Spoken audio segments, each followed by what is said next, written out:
plastic's not a bad thing in of itself. It's what we do with it that's the problem. So that with media at the moment, what you tend to get is a fairly simplistic view of the issues around plastic and the pros and cons.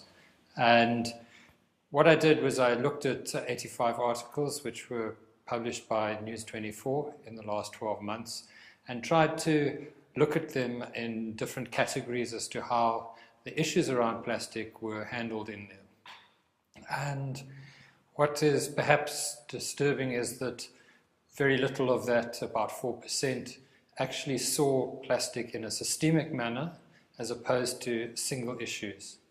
The trouble with single issues is that they don't take into account the fact that it is a system issue, and that we can't look at one little piece of it and think that we've dealt with the whole issue.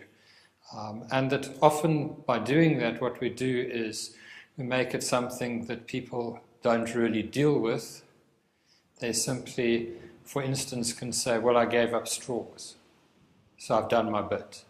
When in reality, that's just a tiny piece of a puzzle, and it involves all sorts of other things. So that what we also saw was that the major quantity of the articles that were written were largely around fear and guilt. So the things that plastic do, which is bad, and the fact that we are to blame for it, as opposed to seeing as structural ways to actually interrogate those problems and to go forward from there.